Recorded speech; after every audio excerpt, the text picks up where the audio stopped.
جان کا چشمہ۔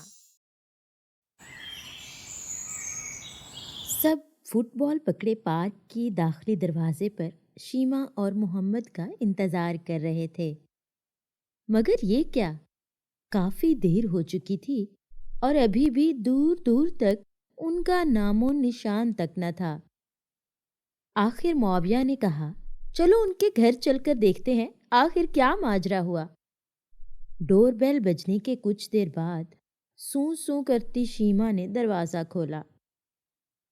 حنزلہ اس کی سرخ ہوتی ناک کو دیکھ کر بہت فکر مند ہوا۔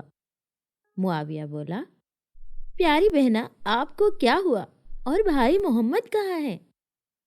وہ شیما نے بمشکل بتایا، دادی جان کا چشمہ نہیں مل رہا اور اس کی وجہ سے دادی جان سب کو ڈانٹ رہی ہیں، ہم سب ان کا چشمہ تلاش کر رہے ہیں۔ اوہو، معاویہ نے افسردگی سے سر ہلایا، آپ پریشان نہ ہو، ہم بہت جلد مل کر دادی جان کا چشمہ تلاش کر لیں گے۔ کچھ دیر بعد پھر سے سب پورے گھر میں پھیل کر دادی جان کا چشمہ تلاش کر رہے تھے اور دادی جان اپنے کمرے میں بیٹھی زور زور سے جلد تلاش کرنے کا اعلان کر رہی تھیں۔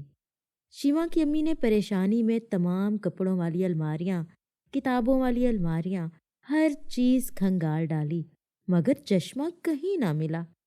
آخر سب تھک ہار کر دادی جان کی مزید ڈانٹ کھانے کے لیے خود کو تیار کرنے لگے۔ جب سے سب نے دادی جان سے ان کا چشمہ گم ہونے کا اعلان سنا تو کوئی ان کے کمرے میں جانے کی ہمت نہ کر سکا۔ محمد، حنزلہ اور معاویہ نے تو ہر صوفہ چارپائی تک اٹھا کر دیکھ لیا۔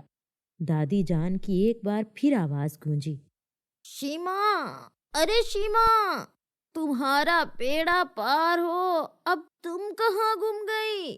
نیک بخت۔ شیما کو تو دادی جان کی لاٹھی سوچتے ہی اپنے ہاتھ پاؤں پھولتے محسوس ہوئے۔